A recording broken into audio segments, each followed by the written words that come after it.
자, 여러분 환영합니다. 오늘은 베델 9가죠. 약속된 축복을 감당할 힘. 자, 시작하기 전에 우리 제목 노래, 이 시가 제목 노래 힘차게 한번 부르고 시작을 하겠습니다.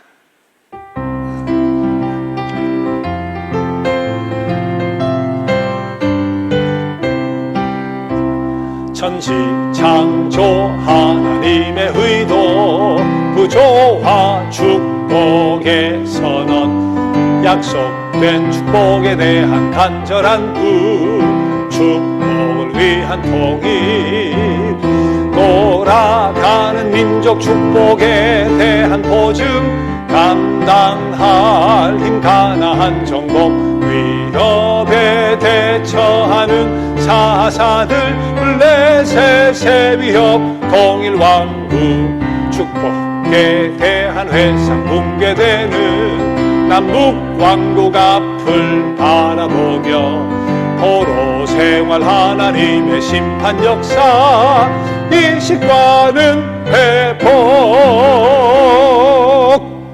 자, 오늘 복음성가 58페이지 내 마음의 주를 향한 사랑이, 이 찬양을 한번 드려봐요.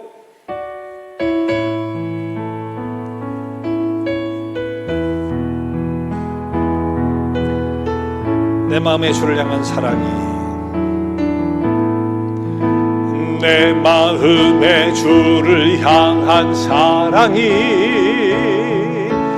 나의 말엔 주가 주신 진리로, 나의 눈에 주의 눈물 채워주소서. 돌아가서 내 입술의 찬양의 향기가, 내 입술의 찬양의 향기가, 두 손에는 주를 닮은 섬김이, 나의 삶에 주의 흔적 남게 하소서.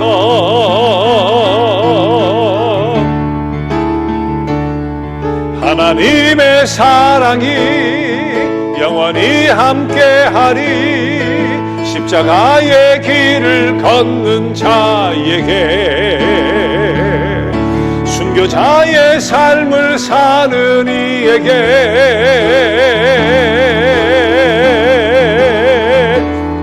조롱하는 소리와 세상 유혹 속에도 주의 순결한 신부가 되리라. 내 생명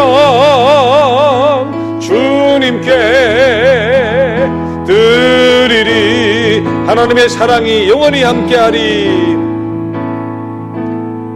하나님의 사랑이 영원히 함께하리, 십자가의 길을 걷는 자에게, 순교자의 삶을 사는 이에게,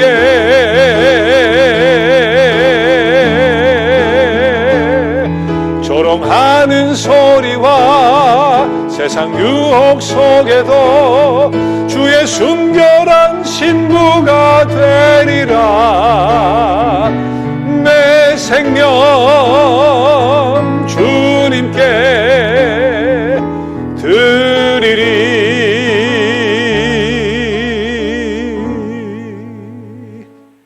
자, 오늘은 우리 이주인 집사님 기도하심으로 시작하겠습니다. 사랑의 하나님, 감사합니다. 지난 한 주간도 하나님 전에 늘 함께 살게 해주시고, 이렇게 주일을 맞아 하나님 전에 나와 이렇게 예배드리고, 또한 하나님의 말씀을 다시 배우기 위해서 이렇게 한절하게 모이게 해주셔서 감사합니다. 저희 이상호 목사님 말씀을 통해서 성경을 배우고 있습니다. 이 성경 하나하나에 저희 마음속에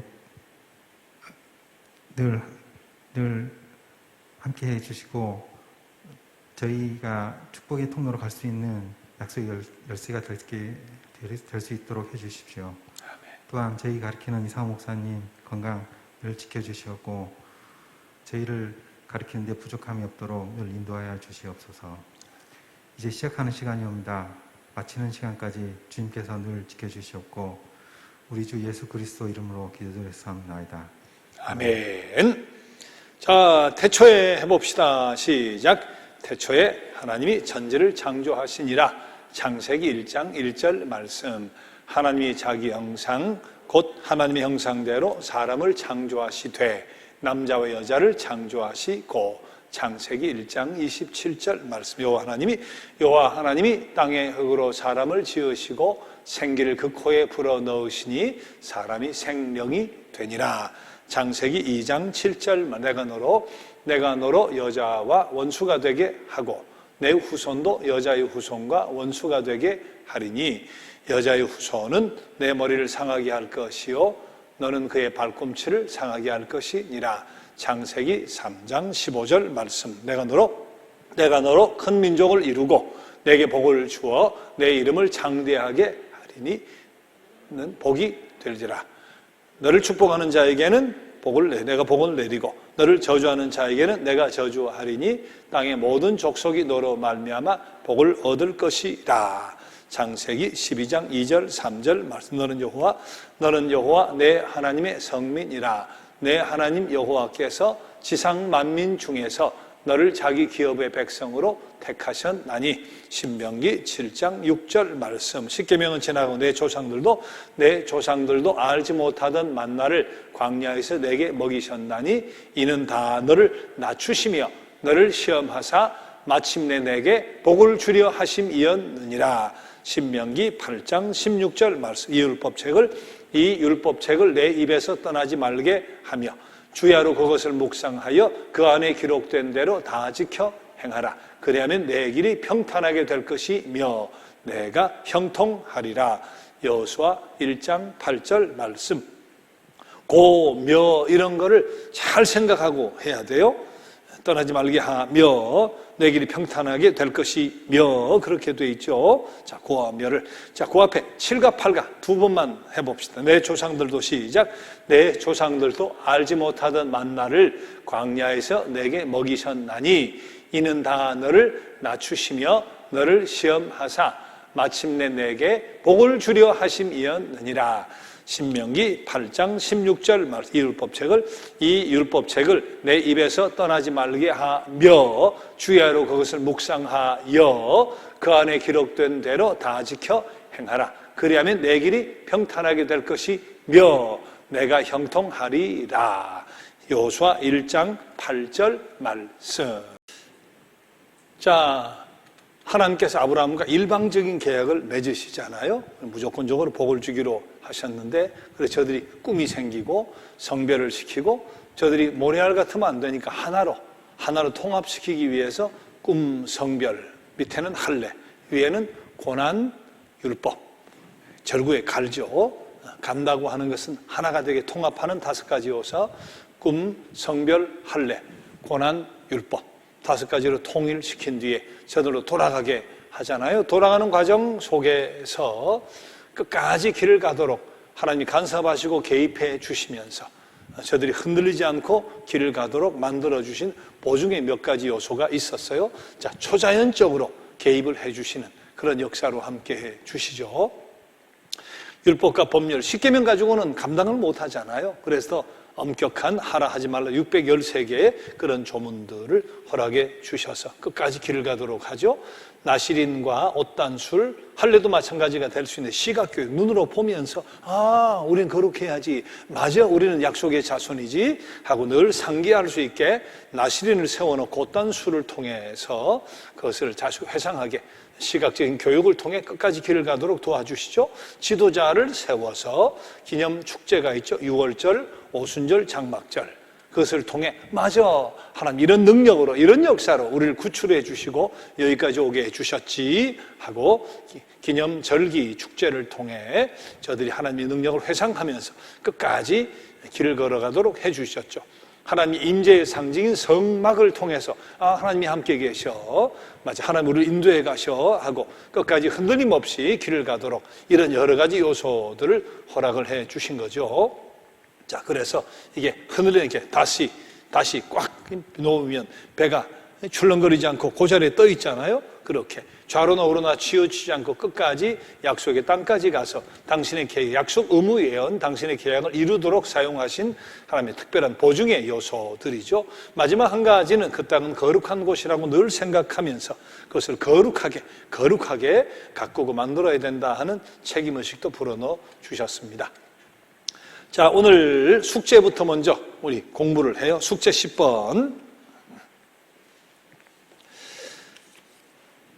자, 공부하시는 분들, 국어 오늘 2개 자료가 나가는데 그 중에 하나는 없으면 수업이 안 되는 자료예요.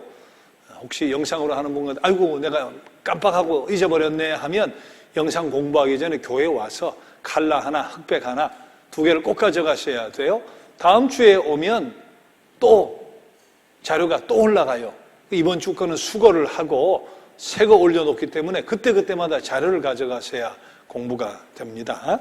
자, 이 자료는 교재와 상관없이 제가 프린트하거나 만들어서 드리는 것이기 때문에 꼭 가져가셔야 돼요. 자, 숙제 10번에 1번 질문. 당신의 견해로는 출애굽기 4장 5절. 출애굽기 4장 5절은 지팡이가 뱀이 되고 잡으니까 또 지팡이가 되고 손을 품으니까 낫병이 되었다가 밖으로 빼니까 또 낫고 하는 그런 기적. 여호수아 3장 7절은 요단강이 갈라지는 기적이에요. 앞에 것은 모세의 기적이죠. 뒤에 것은 요단강이 갈라지는 것은 여호수아의 기적이죠. 자, 이런 기적들이 이스라엘 역사의 시기에 그들의 필요와 직접 관련이 있다고 생각하는가? 직접 관련이 있죠. 뭐냐 하면 살아계신 하나님을 알게 하려고. 하나님 살아계셔. 우리와 함께 계셔.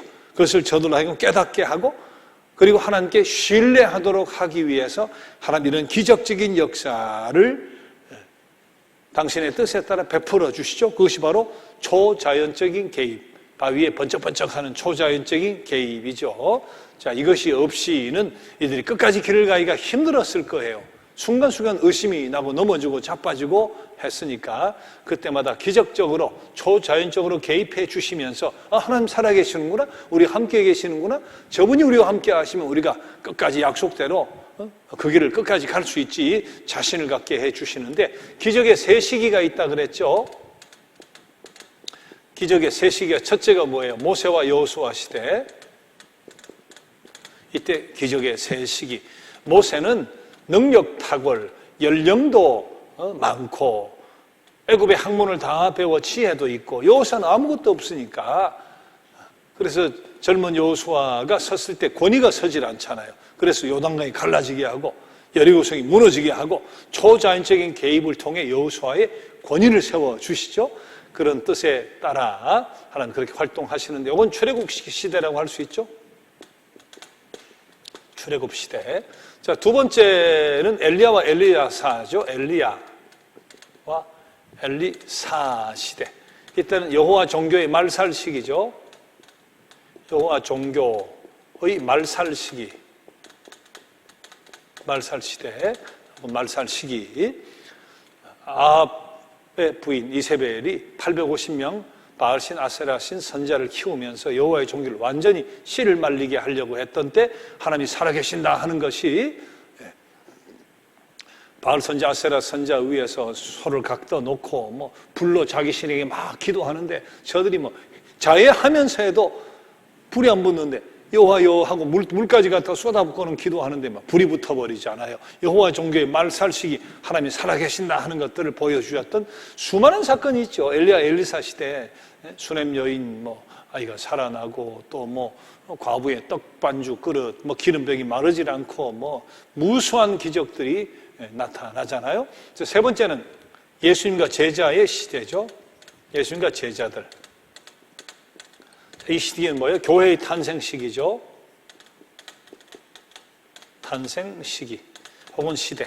자, 요 세 시기에 우리 성경 66권에 거의 기적이 집중되어 있더라. 그 다음 시대는 기적이 없더냐 그건 아니지만 이 세 시대에 기적이 집중되어 있다 하는 것을 우리는 알 수가 있죠. 자, 이렇게 초자연적으로 모세와 여호수아 시대에 개입을 해 나가시게 되잖아요. 자, 이런 것을 통해서 살아계신 하나님을 알게 하고 하나님만 신뢰하게 하시는 그런 역사들이 있죠. 지금은 살아계신 하나님의 모든 당신의 뜻이 성서 속에, 완벽한 당신의 계시 성서 속에 다 나타나 있기 때문에 어쩌면 저런 집중된, 우리 바다 갈라졌다는 거 봤어요? 홍해가 죽은 사람 살아나더라 뭐 그런 거. 우리가 이제는 그런 기적을 보기가 어렵잖아요. 기적이 없어졌다는 것이 아니고 하나님 살아계심을 나타내 보여주시는 선교주의 역사, 때로는 우리 신앙생활 속에서도 하나님 당신의 뜻이 이때는 정말 내가 살아있다는 것을 정말 입증해 줘야 되겠다 할 때 그런 역사를 얼마든지 일으키실 수 있죠. 특히 초신자들에게 새로운 우리 선교의 그런 새로운 개척의 현장 이런 데 가면 그런 것이 더 강력하게 나타날 때가 있지만 지금은 말씀을 통해 완벽하게 하나님의 뜻이 다 계시가 되었다 하는 것을 우리는 알 필요가 있습니다. 자, 두 번째, 광야 방황할 때 출애굽 21장 이하에 기록된 특별한 율법의 혜택 없이 그들이 생존할 수 있었겠는가? 자, 출애굽기 20장에 십계명이 나오고 그 뒤에 계명들이 계속 나오잖아요. 10가지 계명만 주셨다든지 아예 계명을 안 주셨다고 하면 어떻게 됐겠어요? 서로 텐트가 막 열려 있으니까 뭘 도둑질 해갔다, 양을 잡아먹었다, 배가 고파가지고 소를 어떻게 해버렸다 말이지. 법이 없으면 어떻게 됐겠어요? 힘이 법이니까, 주먹이 법이니까 말이죠. 지파 가운데 머리수가 많은 데가 또 법이 돼버리니까 이런 율법과 계명을 제정해 주지 않았으면 지파 간에 싸움이 붙고 동족 상잔의 비극, 분열의 역사, 패망, 타락, 파멸되어서 하나님의 저 계시, 계약을 이룰 수가 없었을 거예요. 그리고 율법의 혜택 없이 저들이 생존하기는 어려웠을 것이다. 그렇게 봐야 되겠죠. 나시린들은 이스라엘 진영에서 어떤 목적을 수행했는가? 나시린이 하지 않는 건 뭐예요? 포도주 안 먹는다, 독주 안 마신다, 머리 안 자른다, 수염도 안 자른다, 부정한 거 시신을 비롯해서 짐승의 시체, 사체 옆에 만지지 않고 가지 않는다, 이런 특별한 조항이 있잖아요. 자, 나시린은 어떤 목적입니까? 시각교육. 시각교육이라고 했죠? 저 바위에 앉아있는 사람. 저렇게 거룩하게 살려는 사람이 있네. 30일, 60일, 90일, 7년 이렇게 작정하고 저렇게 성별되어 살려고 하는 사람이 다 있네. 내 자신이 자극을 받는 거잖아요. 시각교육. 그래, 거룩해야지, 그렇게 스스로 자기 훈련을 해가면서 맞아, 우리는 거룩한 족속이야. 우린 계약의 백성이지. 거룩해서 땅에 온 족속이 복을 받도록 하는, 모두 이 땅 모두가 거룩하게 만드는 사명을 감당해야지 하는 시각 효과, 시각적 교육으로서 목적을 수행하는 거죠. 옷술도 마찬가지가 그렇죠. 옷단술은 망토다, 그렇게 말씀드렸잖아요. 자, 겉옷이 되기도 하고 이불이 되기도 하고는 옷단술. 옷단술에는 술을 달아야 되죠. 책에는 그런 이야기가 없습니다. 그래서 강의를 들어야 돼요. 그리고 자료들 책에 그거 안 줘요. 그래서 그걸 받아야 돼요. 자, 옷단술 어떻게 한다 그래서 하나, 둘, 셋, 넷, 다섯, 여섯, 일곱, 8가닥 내리고 하나, 둘, 셋, 넷, 다섯 묶음을 묶는다고 했죠? 하나, 둘, 셋, 넷, 다섯. 이게 무슨 뜻이라 그랬어요? 8가닥 내리고 5 매듭 짓고 13인데 이 13은 613개 하라 하지 말라 하는 율법을 상징한다 그랬잖아요. 그래서 나시린이나 옷단술이나 보이잖아요. 나시린이 보이잖아요. 길 걸으면 옷단술이 보이잖아요. 그거 보면서 시각교육이죠. 시각교육이. 그 시각교육은 바위에 앉은 사람을 의미하는 거죠. 시각교육을 통해서 우린 거룩해야지. 맞아. 옷단술은 특별히 율법, 말씀을 상기하면서 맞아, 우리가 말씀대로 살아야지. 자, 시각교육으로서 그런 의미를 가지고 있는 거죠. 자, 기념축제는 이거 아니겠어요? 기념축제. 3가지 기념축제가 있었잖아요. 6월절 지나서 오는 누룽더 차는 떡을 먹는 7일을 이제 무교절이 그 다음 바로 이어서 오죠. 50일 뒤에 오순절, 칠칠절 그렇게 표현하게 되죠. 그 뒤에 장막절, 초막절, 수장절, 그거는 장막을 치고 40년 그래도 우리가 이렇게 건재하게 잘 산 것. 나중엔 초막을 지어가지고 앞마당에다가 그렇게 또 한 주간을 지내고, 그때가 수학의 계절이었기 때문에 추수감사의 의미를 담은 그런 절기를 통해서 맞아, 하나님이 40년 우리를 인도해 주셨지, 우리 먹을 것을 주셨지, 홍해바다를 가르셨지, 6월절은 해방절이니까 자, 그런 것을 기념하면서 하나님의 능력을 되새기게 하는 거잖아요. 자, 그리고 천막은 5번에 무슨 의미예요? 하나님 임재죠. 하나님 임재. 하나님이 텐트 걷고 나가면 12지파가 다 성막을 보도록 텐트를 쳐야 되잖아요. 하나님 계시네. 그때는 또 불기둥, 구름기둥까지 있었으니까 불기둥이 있든지 구름기둥이 있든지 하나님이 계시네. 오늘도 계시네. 하나님의 임재, 함께 하심을 저들이 확인하는 그런 거죠. 6번 여호수아 5장은 땅 정복에 대한 보증이고 땅을 정복하게 해준다 하는 것과 더불어 뭡니까?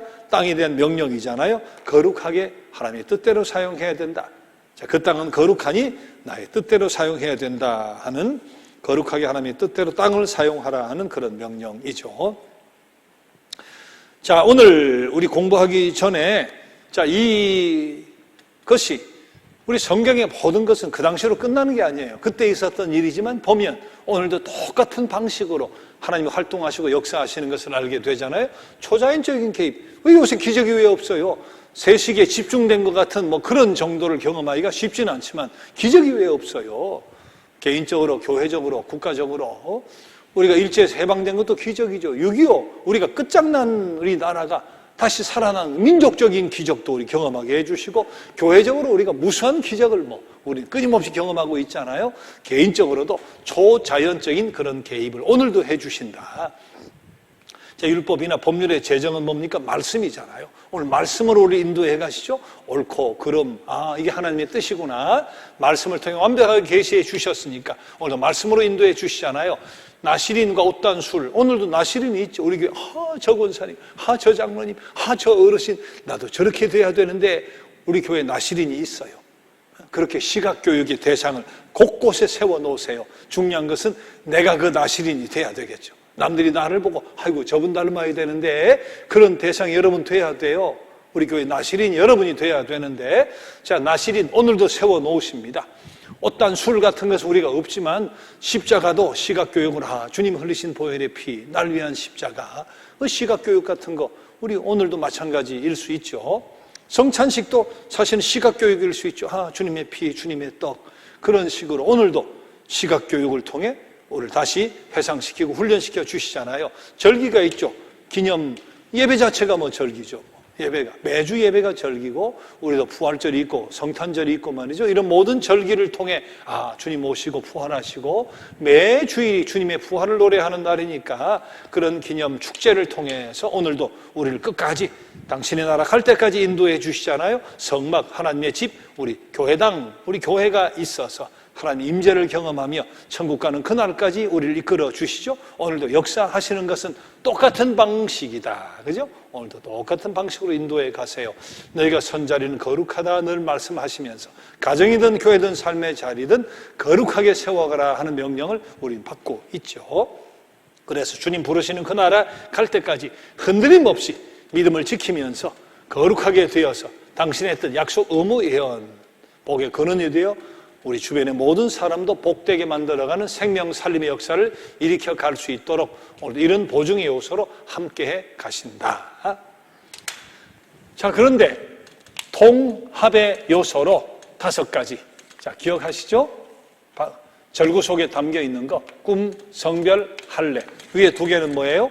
고난과 뭐예요? 율법. 그죠? 그렇게 통일의 요소, 통합을 시킨 다음에, 그리고 보증의 요소로서 저런 걸 통해 길을 가게 하시면 다 된 것 같은데 한 가지 문제가 있어요. 약속의 땅까지 가서 당신의 백성으로 계약을 이루게 하기 위해서 어마어마한 걸 주셨잖아요. 절구 속에 있는 통합의 요소 5가지 사용하시고 보증의 요소 이렇게 많은 것을 쏟아부어 주셨는데 한 가지 문제가 있어요. 한 가지 문제가 뭐냐? 그게 바로 죄의 문제예요. 죄의 문제. 하라 하지 말라 계명을 주셨습니다. 율법을 주셨습니다. 하라 하는 것은 하고 하지 말라 하는 것은 하지 말아야 되는데 이게 사람이 완벽하게 될 수가 있습니까? 하라, 10계명 내 부모를 공경하라 붙어 있는데 탐욕 부리지 말아라 하는 것도 있는데요. 거짓 증언하지 말라 하는 것도 있는데요. 10계명 속에 10계명이 아니라 더 확산된 계명 속에 하라 하는 것 중에 내가 하지 못하는 게 있고 하지 않는 것이 있는 거예요. 하지 말라 하는데 해버리는 게 있는 거예요. 그게 자꾸 쌓여요. 자꾸 쌓여. 그러면 여러분 어떻게 했어요?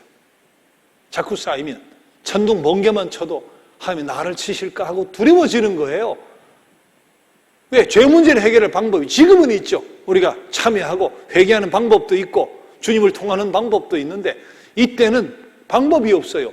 하라 하는 거, 하지 말라 하는 거 어긴 죄가 자꾸 쌓아 올라가는데 저 기적의 요소도 좋고 뭐 지도자도 좋고 6월절 축제도 좋고 나시린도 좋은데 그게 내 죄 문제를 해결해 주진 못하잖아요. 그럼 어떻게 돼요? 두려운 거예요. 죄책에 눌리는 거예요.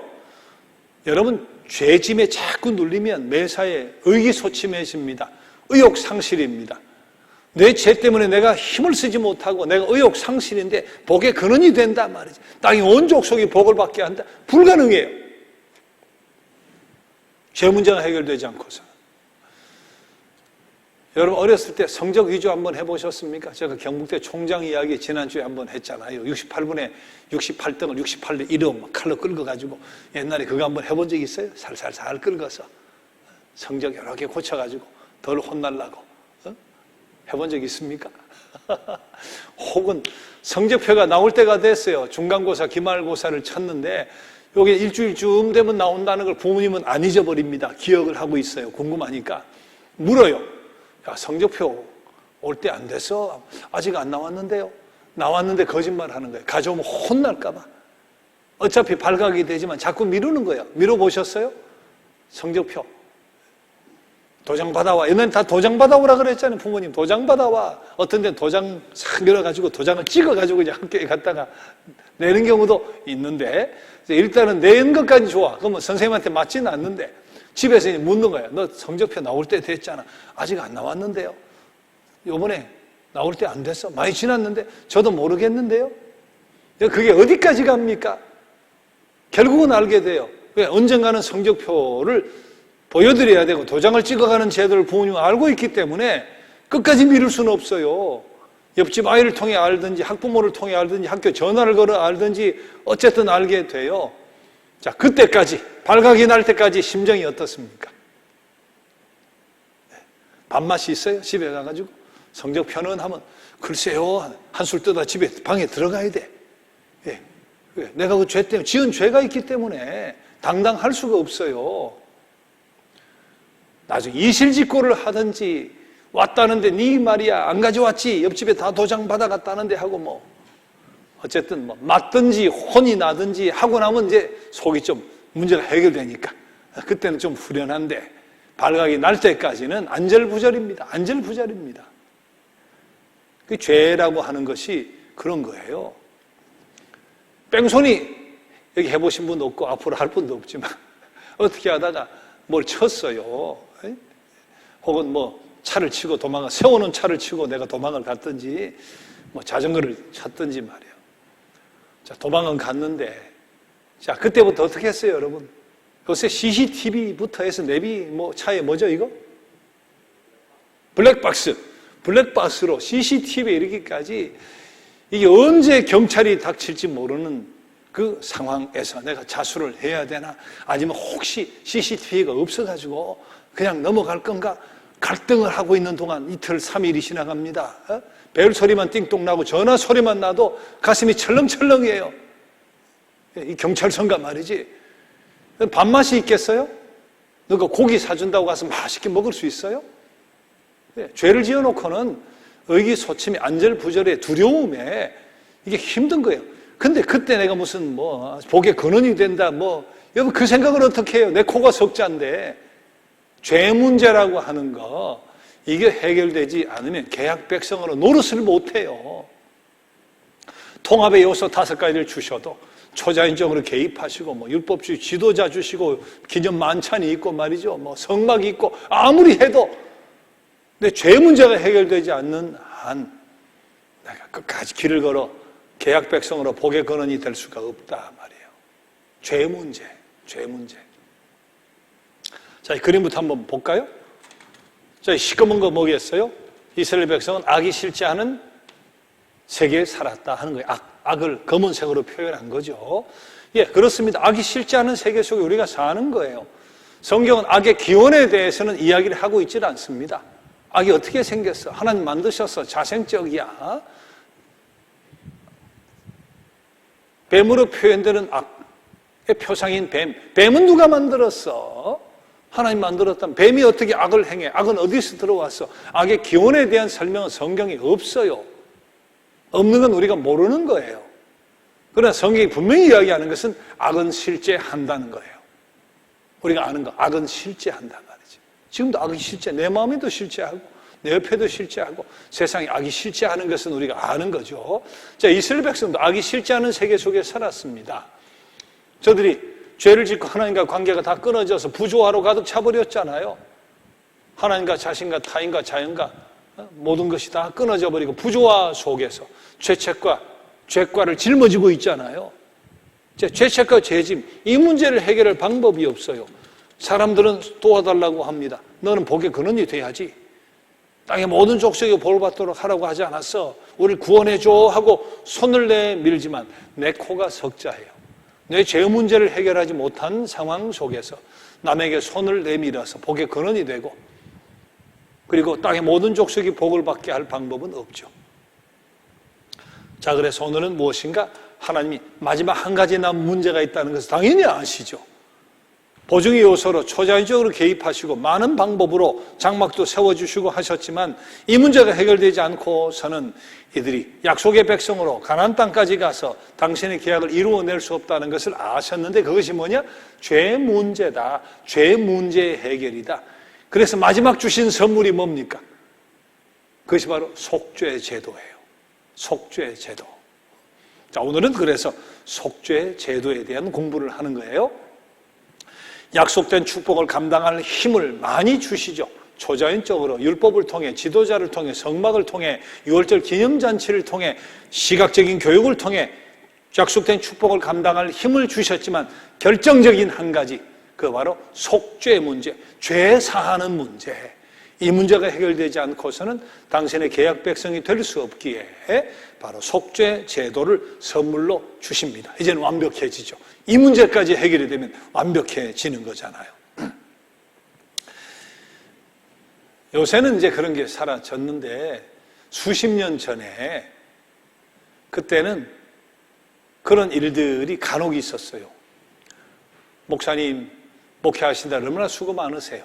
이번에 저희 단체에서 목사님들 많이 고생하시기 때문에 무상으로 성지순례를 보내드리려고 합니다. 단체 이름이 또 아주 거룩한 단체예요. 기독교 뭐 무슨 단체 이렇게 하니까 이거 기독교 단체에서 어떻게 내가 목회를 열심히 하는 줄 알고 어떻게 나를 꼭 집어가지고 성지순례를 보내준다고 하나. 교인들에게도 이런 단체에서 나를 성지순례 보내드린다고 하는데 이제 뭐 돈 문제는 해결됐으니까 제가 교회를 일주일, 10일 이렇게 비워도 될까요? 하고 물으면 교회는 능력이 없으니까 아이고 목사님 우리가 보내드려야 되는데 뭐 비용도 필요 없다고 하시니까 당연히 뭐 보름이면 어떻습니까? 10일 다녀오세요. 서로 기뻐서 보내드리고 목사도 기뻐서 가요. 구경 잘하고 밥 잘 먹고 돌아온 날이 됐습니다. 돌아오는 날 이제 호텔에서 모아놓고 이제 가이드가 이야기를 합니다. 수행해 간 사람이 뭐라고 이야기를 해요? 사실은 우리가 통일교다 하고 이야기하는 거예요. 우리가 통일교입니다. 그리고 통일교 지원으로 이렇게 목사님 잘 다녀오셨는데 부담 갖지 마시고요. 가셔서 우리가 연락 가면 한 번씩 이렇게 우리 모임에 한번 나와 주시면 돼요. 이제 뭐 속은 거예요. 사기당한 건데 구경 다 했어요. 통일교 돈으로 밥 다 먹고 다 했어요. 이제 갈등이 생기는 거예요. 속에서. 돌아오는 비행기에서 갈등이 생기는 거예요. 내가 통일교 돈을 받아먹고 이것을 했으니 말이지. 근데 용기를 가지고 여러분 정말 죄송합니다. 알고 보니까 통일교였어요. 제가 사죄합니다. 잘 모르고 잘 알아보고 해야 되는데 목사로서 말이지 면목이 없습니다. 말이지. 가라면 제가 교회를 떠나겠습니다 하고 이렇게 용기 있게 이야기를 하시면 교인들은 순수하기 때문에 교인들은 모르고 가셨는데요 하고 뭐 그렇게 다 용인해주고 하는데 많은 분들이 그런 용기를 못 가진 분들이 꽤 계셨어요. 코가 깨버린 거예요. 오라니까 한번 가보는 거야. 가니까 또 이제 뭐 원리 강론부터 뭐 이렇게 이야기도 하고 말이지. 한 번 갔다 한 번만 와달라고 해서 갔는데 한 달 뒤에 또 전화가 와요. 목사님 또 오세요. 나 한 번 갔으니까 이제는 안 간단 말이지. 목사님 그러시면 우리가 정 그러시면 저희가 통일교도를 갔다 오시고 우리 모임에 다녀가신 거 교회에 알리겠습니다. 코가 깨었으니까. 알린다니 어떡해. 또 가는 거예요. 여러분, 그럼 목회가 되겠어요? 설교가 되겠습니까? 뭐가 되겠어요? 의기소침에, 두려움에 언제 발각될까? 처음에 내가 그냥 이실직고를 해야 되는데, 한 번 다녀와서 내가 이실직고를 해야 되는데, 두 번, 세 번 빠지고 나면 그 다음 못하는 거예요. 그러다 어느 날 작정을 합니다. 내가 교회를 떠나더라도 정말 창피해 죽겠단 말이지. 이렇게 사는 게 내가 이게 목회가 아니지 않느냐. 어느 날 그냥 몇 번 끌려갔다가 용기를 딱 냈어요. 교회 가서. 이래가지고 처음부터 제가 말씀을 드려야 되는데, 한 번 다녀온 뒤에 말씀을 드렸어야 되는데, 제가 이렇게 코가 끼어 두 번, 세 번이나 갔습니다. 정말 용기도 없고, 이건 목사도 아닙니다. 여러분에게. 설교를 그렇게 하고, 제가 위선자고 말이죠. 가식자입니다. 제가 사임을 하겠습니다. 죄송합니다. 그렇게 해도 교인들은 순수해서, 목사님 가세요 하질 않아요. 그렇게 해도. 그래서 목사님 모르고 그러시고 마음이 약하셔서 그러시고, 그놈들이 나쁜 놈이지 목사님 잘못한 게 뭐 있습니까? 목사님 그렇게 말씀해 주셔서 고맙습니다. 우리를 잘 지켜주세요. 자, 그래서 해결이 돼버렸어요. 어느 날 전화가 또 옵니다. 목사님 오늘 몇 월 며칠 어디입니다. 나오세요. 이제는 못 간다 이놈아. 그러세요. 그러면 교회에 알리겠습니다. 알려라 이놈아. 해결이 된 거야. 죄 문제가 해결이 됐으니까 이제는 가벼운 마음으로 목회를 할 수 있잖아요. 그게 죄예요. 죄 문제가 해결되지 않으면 그렇게 의기소침해 힘들고 두렵고, 타인의 짐을 들어준다? 그 신방이겠어요? 신방을 가서 신방이 됩니까? 그게 무슨 짐을 들어주겠어요? 자, 그렇기 때문에 하나님 마지막 남은 한 가지 문제, 죄 문제를 해결해 줘야 되겠다. 궁극적인 해결은 언제 하시는 거예요? 우리 예수 그리스도 오셔서 십자가의 죽으심을 통해 궁극적으로 죄 문제는 그때 완벽하게 해결해 주시지만, 때가 참해. 신약 일과가 때가 참해요. 그게 왜 때가 차냐?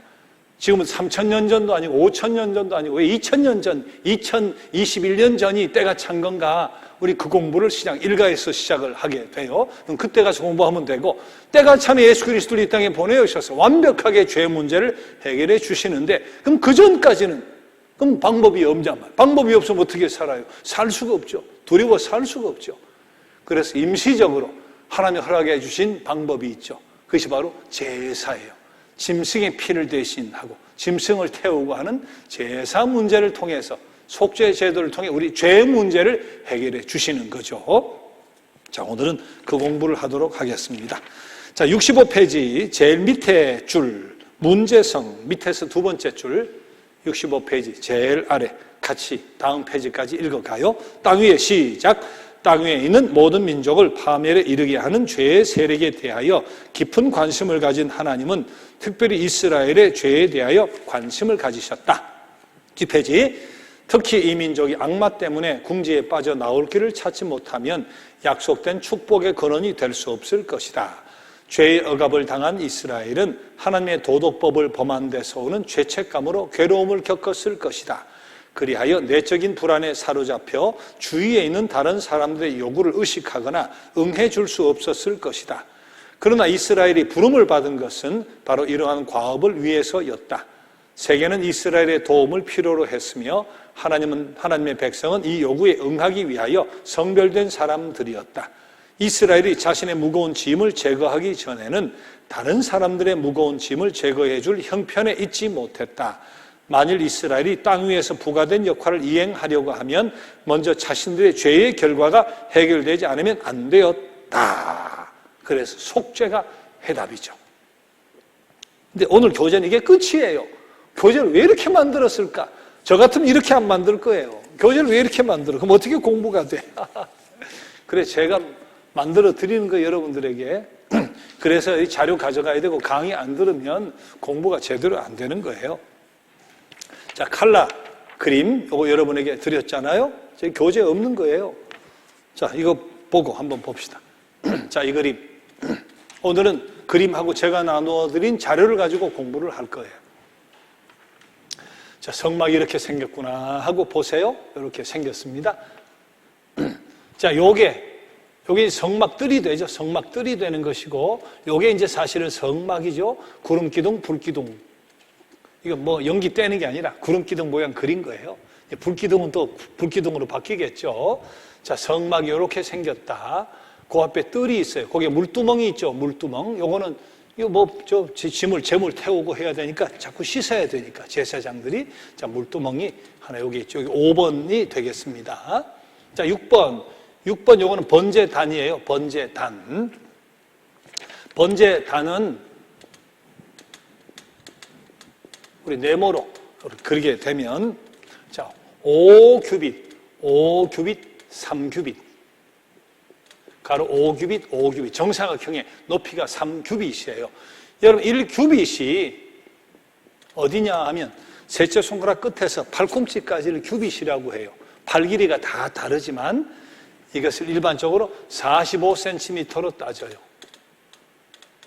5규빗이면 5, 25, 4, 2m 25네요. 그죠? 가로 세로가 2m 25. 이 흙판이 이게 180입니다. 180. 2m 25면 한 50cm 더 나와야 되니까 이렇게 그려보세요. 이렇게 2m 25에 3이니까 45에 3이면 13.34, 12. 1.2, 1.35? 뭐 이렇게. 1.5m 된다. 높이는 요 정도 되고, 길이는 저렇게 긴 것이 크게 이렇게 놓여서. 거기 뭐 하는 거예요? 네, 짐승, 번제하면 다 갖다 불사르는 거죠. 특히 이제 기름, 내장의 기름, 뭐 간의 기름, 이런 것들 불사를 때 쓰는 번제단입니다. 553 그렇게 돼 있고요. 자, 그리고 요 왼쪽 그림을 보면 성막들에 이제 번제단이 있고 물도멍이 있죠. 성막 안에 들어가면 성소가 있고 지성소가 있고 가운데가 휘장으로 돼 있어요. 성소의 길이 밑에 써놨어요. 9.12m라고 써놨어요. 지성소 4.56m, 합하면 한 14m쯤 되네요. 전체가. 여러분, 우리 교회 뒷벽에 돌이 붙어 있잖아요. 돌 하나, 까만 선이 들어있죠. 저 까만 선 하나, 한 장이 120cm예요. 10개 가면 12m네요. 14, 5m 되니까 한 두세 개쯤 돼야 되죠. 그럼 보자. 하나, 둘, 셋, 넷, 다섯, 여섯, 일곱, 여덟, 아홉, 열. 우리 성소, 지성소가 딱 우리 강단 벽만 하다 그렇게 보면 될 거예요. 그죠? 그 다음에 3분의 1 정도가 지성소다. 그렇게. 하나, 둘, 셋, 네 개. 한 4개쯤, 4개까지. 4개면 480이니까. 요게 4개 벽까지가 지성소다 보면 되고, 4개 벽에서 저 끝까지가 성소다. 그렇게 보면 되겠죠? 우리 강단 생각하면 돼요. 우리 강단. 요 폭도 한 4.5m 정도 되니까, 뭐 요 정도, 딱 요 정도. 딱 강단 사이즈다. 성소, 지성소가. 폭은 조금은 더 넓어질 수 있겠습니다. 계단 하나 정도 더 갈 수 있을 것 같은데요. 자, 그렇게 그림을 그려보면서 3분의 2는 제사장이 들어가는 성소, 저 안에는 대제사장이 1년에 한 번만 들어가는 지성소. 그렇게 그림을 한번 그려보면 되겠죠? 자, 뒷페이지로 가서 여기 성소 속에 세 가지 성물이 들어가죠. 자, 2번이 분향단이고, 분향단은 아침, 저녁으로 향 피우는 거예요. 아침에 한 번, 저녁에 한 번. 제사장이 향을 이렇게 피우는 거죠. 분향단은 112예요. 분향단.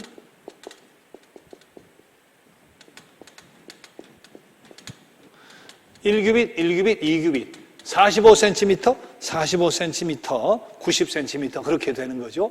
요만하겠네. 거기에다가 이제 향이 아침에 한 번 피우고 저녁에 피우고 아침 저녁으로 2번 향 피우는 거잖아요. 그 다음에 촛대가 있죠. 등대는 순금으로 만들어지도록. 분향단은 조각목, 아카시아 계통의 조각목으로 짠 뒤에 금을 덧입히는 거예요. 금은 다 덧입히게 돼 있어요. 등대는 순금으로 만듭니다. 등대 보면 이렇게 꽃이 중간에 하나, 양쪽에 3개 이렇게 돼 있죠. 여기 이제 살구꽃 모양이라고 했잖아요. 살구꽃 모양.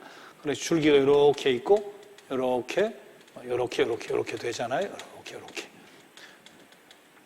전부가 7개죠. 촛대 7개. 여기에서 꽃 받침이 있어요. 받침은 3개. 요거는 4개가 돼 있어요. 하나, 둘, 셋, 4개, 4개. 3은 뭐예요? 3은 하늘의 수, 4는 땅의 수.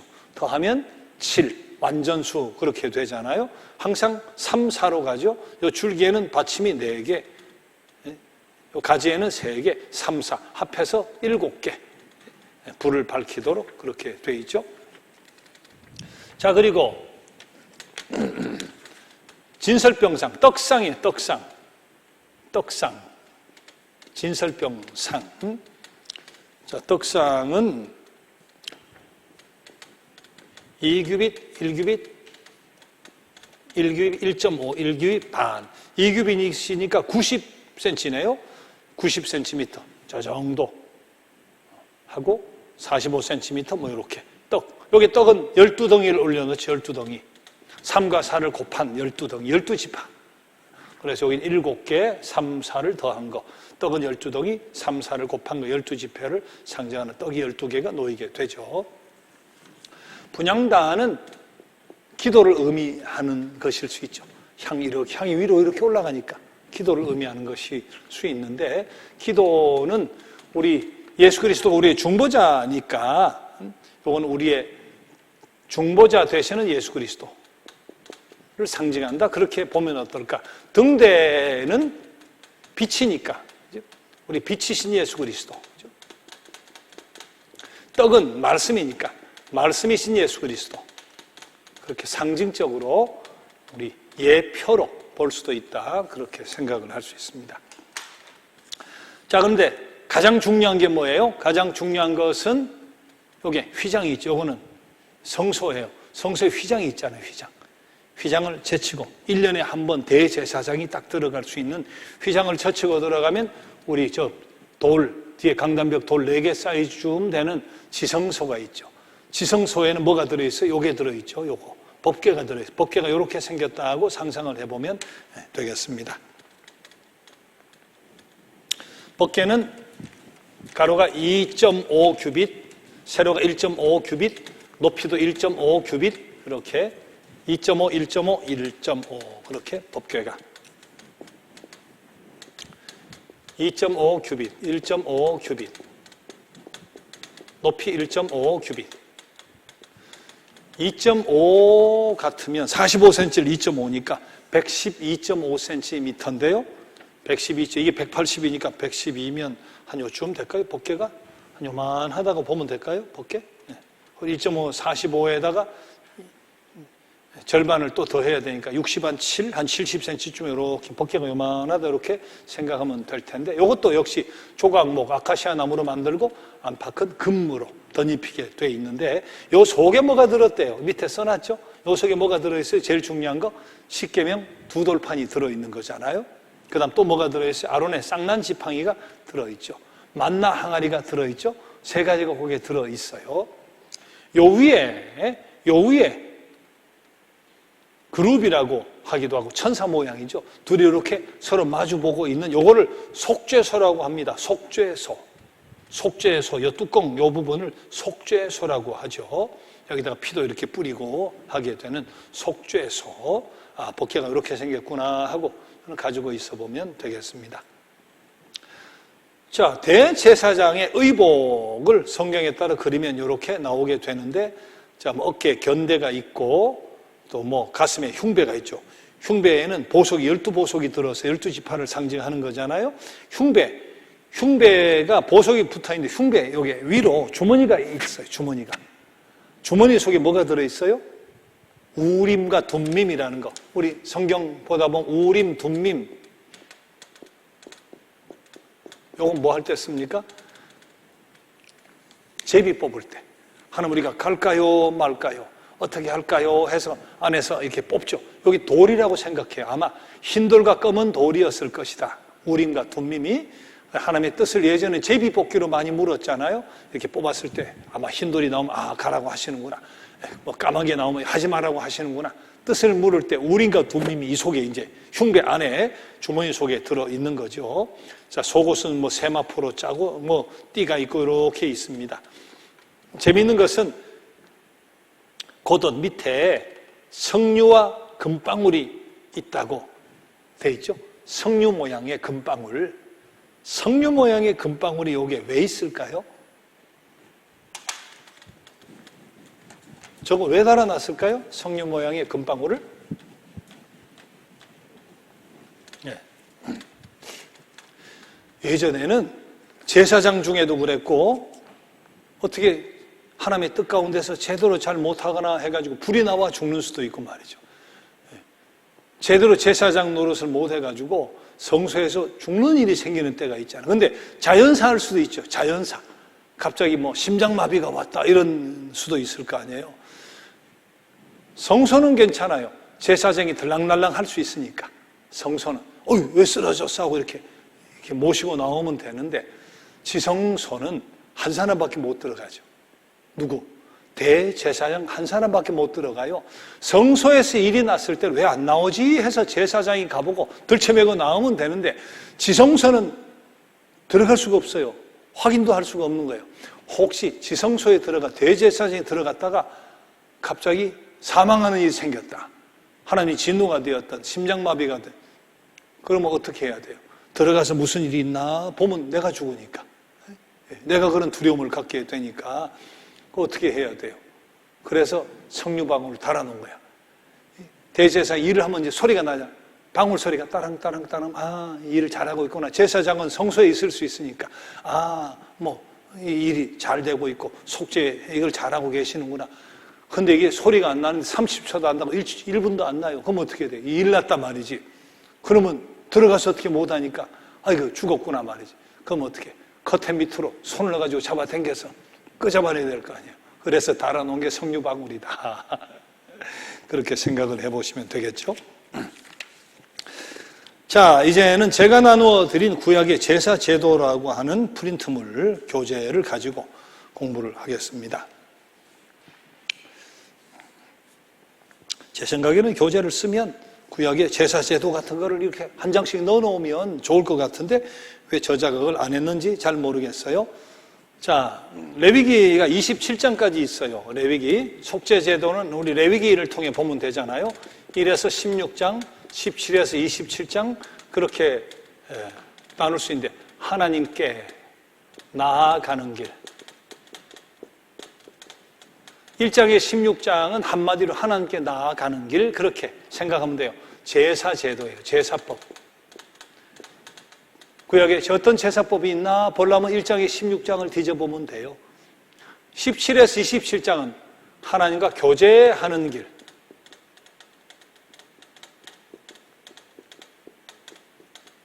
이거는 정결법.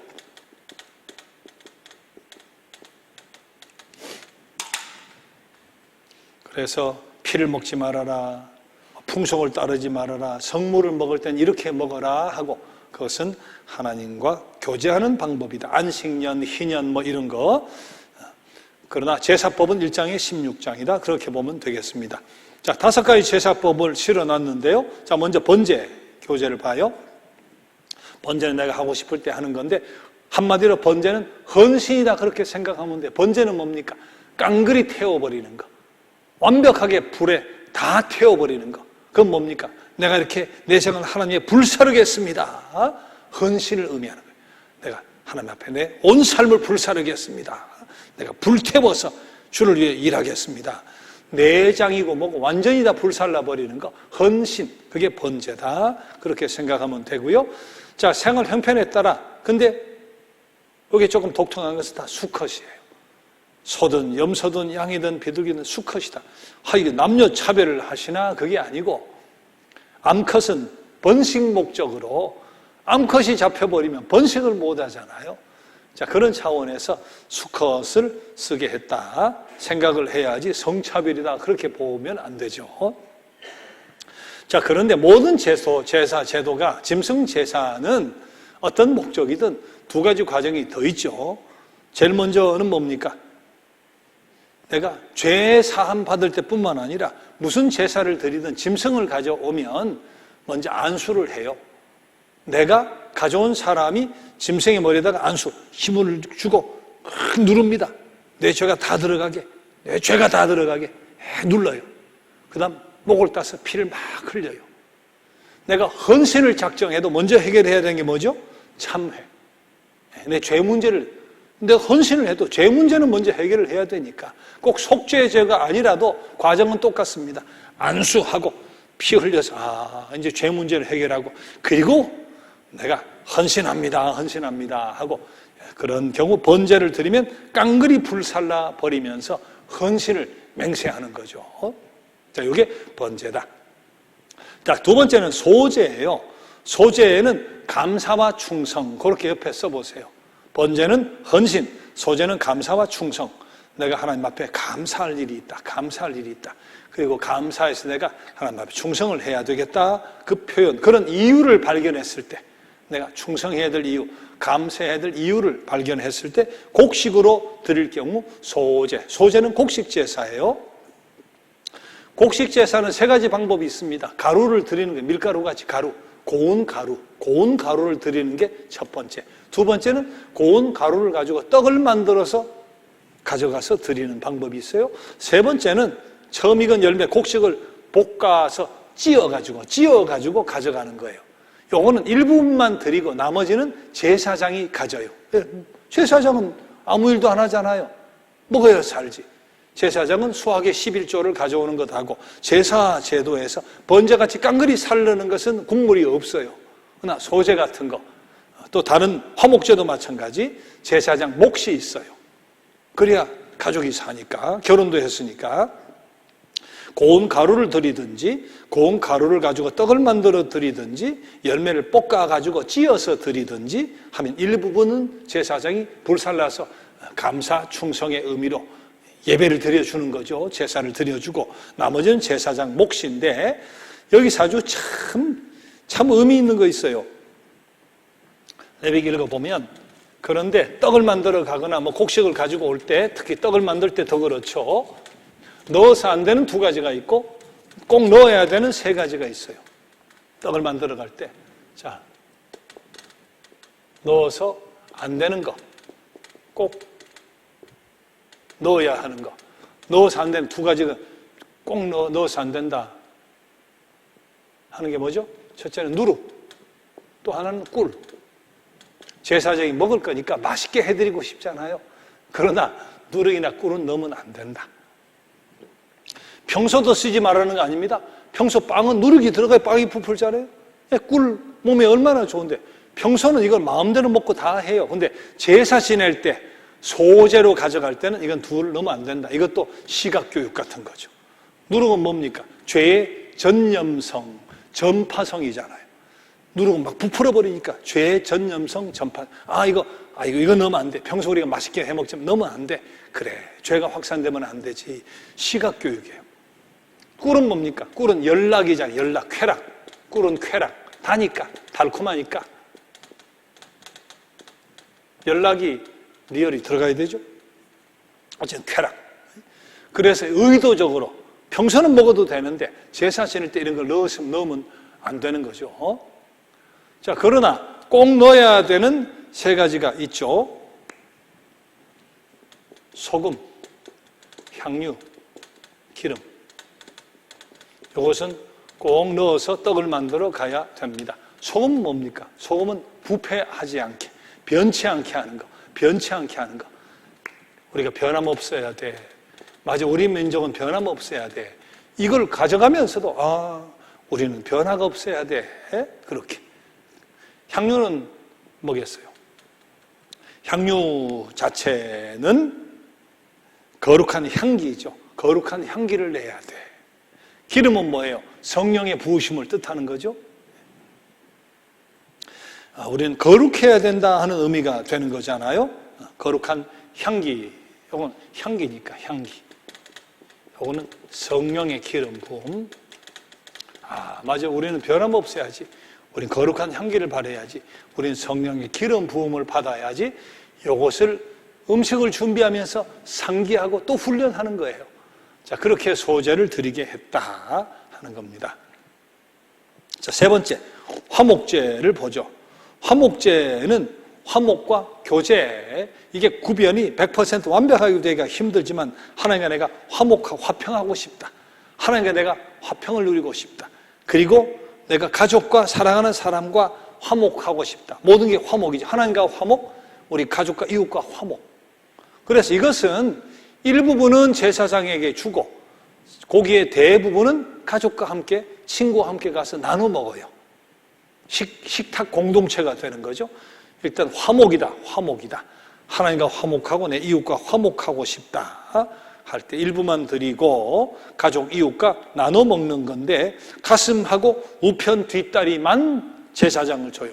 가슴살하고 우편 뒷다리 하나만 떼어서 제사장 주고 나머지는 요리해가지고 가족과 친지가 이렇게 먹으면서 화평을 누리고 사이좋게 화목하게 평화를 경험하는 예식, 그게 화목제다. 자, 화목제도 방법은 똑같습니다. 머리에 힘을 줘가지고 안수해서 내 죄가 트랜스퍼, 내 죄가 넘어가게 하고, 그리고 속죄하고, 그리고서 하나님과 화목하고 가족 친지와 나눠 먹으면서 화목하고. 근데 참 하나님이 얼마나 세심하신가 하는 것을 생각해 보면, 화목제를 드릴 때 하나님 앞에는 뭘 드리느냐. 여기 성경 읽어봐요. 기름진 부위, 기름덩어리하고 기름진 부위는 하나님께 불살라 드리고 나머지 살코기만 교제하면서 먹도록 해요. 기름진 부위, 짐승의 기름이 건강에 안 좋다 하는 것을 하나님이 이미 알고 계셨겠죠, 당연히. 그거 먹도록 해놓으면 건강에 문제가 생길까 봐 기름덩어리, 기름 부분은 나한테 불살라 바쳐라. 그리고 나머지를 가지고 나눠 먹으라 말이지. 야, 그만 해도 하나님이 얼마나 우리 인간을 배려하시는가 하는 것을 우리 알게 되잖아요. 자, 속죄제 봅시다. 속죄제하고 속건제는 둘 다 죄를 사함받는 것은 같은데 이게 달라요. 근데 이게 얼마나 엄청난 의미가 있는 것을 여러분 잘 생각을 해봐야 돼요. 속죄제는 목적을 봐요. 부지중 지은 모든 죄를 사함받기 위해서. 부지중이라는 게 뭐예요? 의도적이 아니라는 뜻이 되는 건데요. 자, 여기 속하게 되는 것이 성경 보면 쭉 나와요. 레위기를 쭉 읽어가면 예를 들면 이런 거, 엉겹결에 내가 거짓말을 했다. 죄인 줄 몰라서 내가 죄를 지었어요. 그런 경우 있을 수 있죠. 또 내가 습관을 버리지 못해서 짓는 수 있어요. 습관인데 나도 모르게 습관이 또 나와버려가지고 죄를 지었어요. 이게 성경에 나오는 건 아니지만 갑자기 욱하는 성질이 나와버렸어요. 내 성질이야. 나도 모르게 화를 참지 못해서 실수를 해버렸다.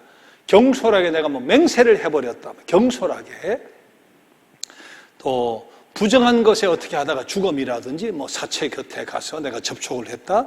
부지중에 의도하지 않게 지은, 나도 모르게 화가 올라와 습관이 나와가지고 죄인 줄 몰라서 엉겹결에 주검 곁에, 자, 이런 경우 속죄죄인데, 참 재밌는 거, 신분에 따라 제물이 다릅니다. 신분에 따라 달라요. 제사장이 죄를 지으면 소를 바쳐야 돼. 소. 회중 전체, 민족 전체는 물론 소. 민족 전체는 수송아지하고 염소 2마리가 거기 또 포함이 되죠. 족장이 죄를 지으면 염소예요. 평민은 암염소나 어린 암양이에요. 가난한 사람은 산비둘기 새끼 2마리를 가져와도 죄가 사함 받아져요. 이게 뭐예요? 누구나 다 속죄받을 길을 열어주신 거예요. 누구나 다. 가난한 사람도 부유한 사람도 누구나 다 속죄받게 비둘기 2마리도, 새끼 비둘기 2마리도 가능한데, 근데 중요한 게 뭡니까? 신분, 제사장 신분은 소는 얼마나 비싸겠어요? 그 다음 족장은 염소, 수염소, 비둘기에 비하면 비싸잖아요. 이게 무슨 뜻이겠어요? 죄는 똑같은 죄라도 신분에 따라 더 크고 더 중대한 죄가 될 수 있다 하는 것을 이야기하는 거잖아요. 공적인 인물이 잘못했을 때 그 실망은 굉장히 큽니다. 어제 청문회 또 하는데 도자기를 얼마를 사왔느니 이렇게 또 집을 옮겼느니 세종시에서 집을 살주다는 2억이 올랐느니 이렇게 이야기할 때 일반인들이 올랐으면 나 올랐어 자랑할 수 있는데 공적인 자리에 있는 사람이기 때문에 그걸 이제 청문회 자격이 있느냐 하는 것으로 이야기를 하잖아요. 다른 거예요. 누가 그런 죄를 지으면 그냥 뭐 벌금 내고 마는데, 누가 죄를 지으면 신문에 납니다. 신문이 누구냐에 따라 죄는 똑같은 죄인데 왜 나를 차별해, 그렇게 이야기할 수가 없어요. 왜? 자신의 신분이, 자신의 사회적인 책임이 그렇게 될 때는 기대도 그만하다고 하는 것이잖아요. 그래서 죄에 속하는 방식도 다른 거잖아요. 자, 그런 의미에서 우리 교회에서, 목사는 물론 마찬가지, 당연한 것이지만 직분을 가진 분들, 평신도하고 또 다릅니다. 또 권사, 장로님 다릅니다. 똑같이 나는 뭐 사람 아니야, 그렇게 이야기할 수 없어요. 그렇게 이야기하면 안 돼요. 나에게 거시는 하나님의 기대가 있고, 나에게 거는 교인들의 기대가 있기 때문에, 그래서 죄가 똑같은 죄가 아닙니다. 그런 차원에서 중직자들이 갖는 그런 무게, 책임의식은 더 크다 하는 것을 우린 잘 알아야 되는 거죠. 자, 그렇게 해서 속죄를 하게 되는데, 뭐 구체적인 것은 여러분 뭐 성경을 보면 되겠습니다만은, 이 경우는 손가락에 피를 찍어가지고 향단의 뿔에다가 바르고 뭐 좀 더 복잡해요. 그런데 여기서는 보면 기름, 콩팥하고 기름과 관계된 것은 불사르고, 나머지 대부분 콩팥, 기름하고 관계된 것 불사르면 나머지 뭐예요? 고기가 남고, 그 다음에 뭐 내장이 남고 가죽이 남고 하잖아요. 이것은 어떻게 하는가? 지인 밖에 나가서 불사르게. 왜? 죄덩어리니까. 내가 죄 용서함을 받는 것이기 때문에 저 거룩한 곳에서 처리하는 게 아니에요. 지인 밖에 나가서 불을 살라버리게 됩니다. 피는 뿌리고, 피는 향단불에도 바르고, 기름덩어리는 번제단에 이렇게 올리고 하면서 나머지 대부분, 거의 대부분 고기, 가죽, 내장은 지인 밖에. 그리고 예수님 우리 속죄할 때 이 속죄잖아요. 예수님 어디서 돌아가셨어요? 성 안이 아니잖아요. 지인 밖에, 예루살렘 성 밖에 골고다 언덕에 나가서 돌아가신 것이 그냥 우연이 아니죠. 왜? 속죄는 지인 밖에서 살라지는 것이니까. 자, 그런 의미에서 예수님이 지인 밖에, 성 밖에서 골고다 언덕에서 돌아가셨다 하는 것도 그런 뜻이 있다 하는 것을 우리는 알 필요가 있죠. 민족 전체가 7월 10일은 민족 대속죄일이에요.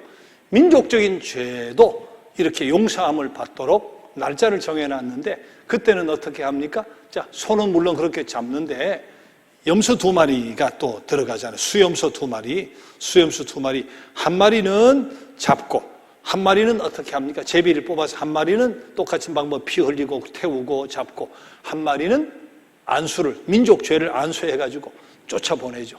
예루살렘 성 밖으로, 저 광야로 쫓아보내잖아요. 그것을 속죄양, 영어로 scapegoat라고 하죠. 속죄양이 됐다, 희생양이 됐다. 세상 사람들도 그런 이야기 많이 하는데, 그 여기서 나오는 거예요. 여기서 민족 대속죄일에 scapegoat, 속죄양, 희생양. 여기는 한 마리는 소도 잡고 수염소도 피 흘려 잡고, 한 마리의 민족 죄를 다 뒤집어 씌워가지고 예루살렘 성 밖으로 쫓아보내죠. 쫓아보내면 어떻게 합니까? 그 다음 광야로 가요. 2가지죠. 굶어 죽거나 맹수에게 잡아먹혀 죽거나. 그렇게 해서 갈 때 성 문루에 서고, 성 안에 서고, 성벽에 서고 해서 이렇게 갈 때 우리 죄가 간다, 우리 민족의 죄가 저렇게 멀어져 간다, 죄가 간다 하고, 그렇게 시각적으로 마음적으로 위로를 받고 죄 확신을 갖게 하는 방식으로 피 흘리고 태우고, 한 마리는 저 광야로 내보내고, 이런 방식으로 민족죄를 속하는 그런 속죄죄가 있죠. 근데 속건죄는 달라요. 속건죄는 뭐냐? 목적 같이 읽어봅시다. 목적 시작. 하나님의 성물이나 이웃에게 해를 가한 경우 화평 이룬 다음 배상 후 그 죄를 사함받기 위해 드리는 제사. 무슨 말인지 아시겠죠? 하나님의 성물이나 이웃에게, 하나님의 성물은 뭡니까? 11조를 드려야 되는데 빼먹었어요. 그러면 성물을 범한 거잖아요. 첫 열매를 드리고 첫 짐승을 드리게 돼 있어요. 그걸 아까워서 안 하거나 뭐 어떻게 하다가 안 해버렸어요? 그럼 성물의 죄를 지은 거니까 속건죄, 속죄죄가 아니라 죄는 죄인데 속건죄를 드려야 돼요. 그 다음에 5에서 10계명을 어겼을 때, 그리고 이웃에 대해서 손해를 입혔을 때, 뭐 부셨다, 훔쳤다, 잡아먹었다, 피해를 줬을 때, 그때는 속건제가 되는 건데요. 자, 이거는 어떻게 해요? 예수님 마태복음 5장 23절에 24절 그런 말씀 하신 적이 있어요. 마태복음 5장 23절 24절 예물을 제단에 드리려고 하다가 내 형제에게 원망 드릴 만한 일이 생각이 나면 어떻게 하라고요? 예물은 고개다가 잘 놓고 그리고 먼저 가서 형제와 화해하고 그리고 와서 예물을 드려라. 그런 말씀 생각나죠? 그건 속건제예요. 형제에게 문제가 된 것을 정리를 하고 와서 드려라.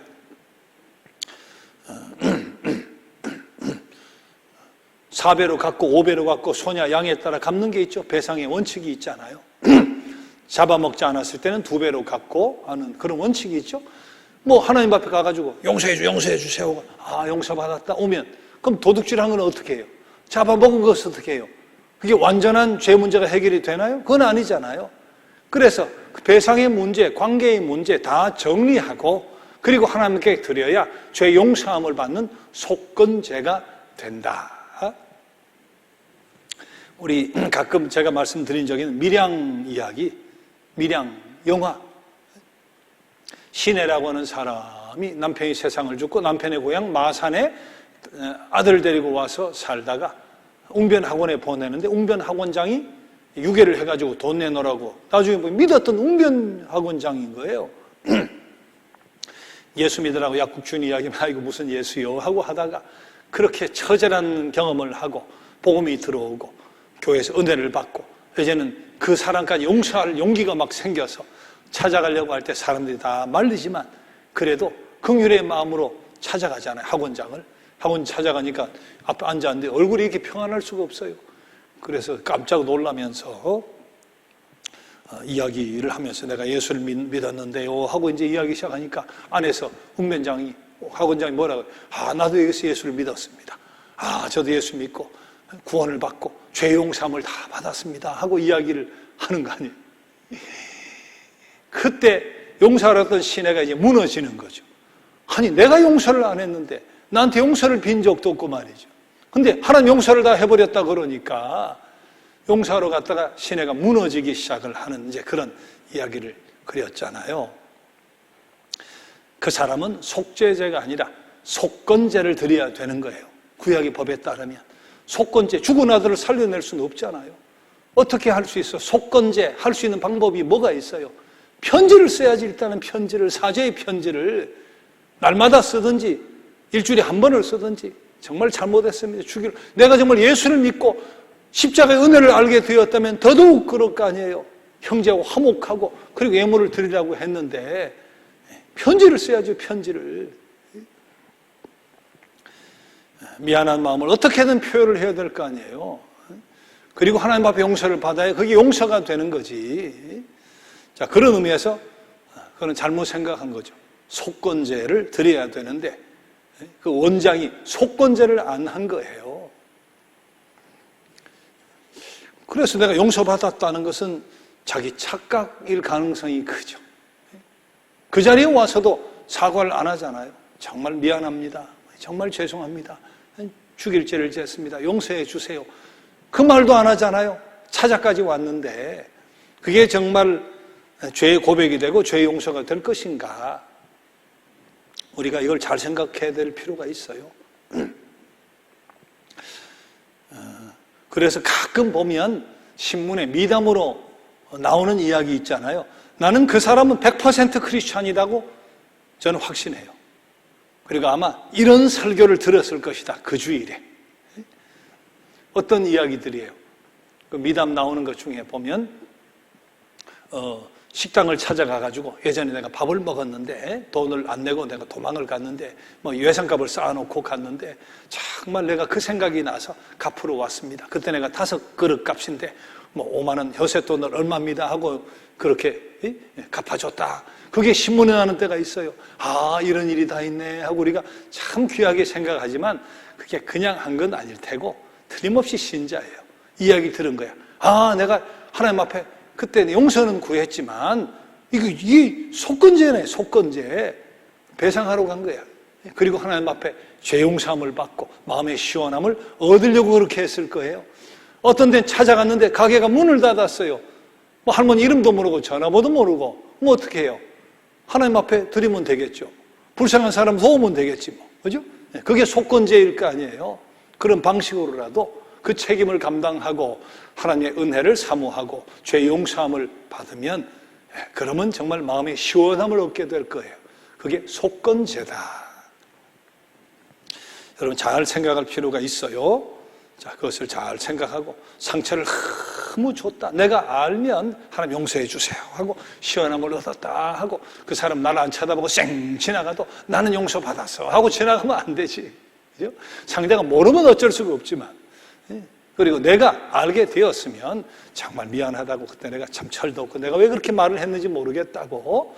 근데 상대가 나도 마찬가지 모르면 어떡하겠어요. 내가 모르는데 뭐 나는 상처를 줬는데 상대는 기억하는데 나는 상처 준 걸 모르면 어떡하겠어요. 성령이 깨우쳐 주시면 그때가 사면 되겠지만 내가 분명히 알 수 있는 거 말이 되었던 물질이 되었던 내가 배상을 하거나 화목하기 위해서 할 수 있는 일은 그렇게 정리하고 하나님 앞에 용서를 구해야 그것이 진정한 속죄가 된다 하는 것을 우리는 알아야 되죠.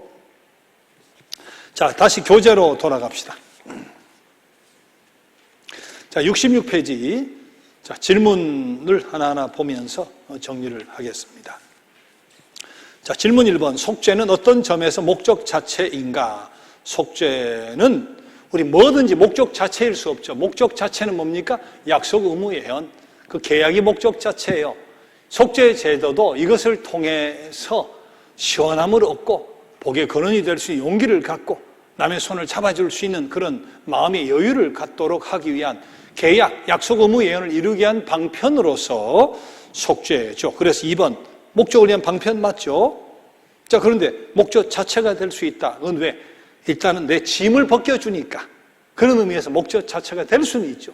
내 짐을, 죄짐을 벗겨주잖아요. 마음의 고통을 벗겨주잖아요. 죄책감을 벗겨주잖아요.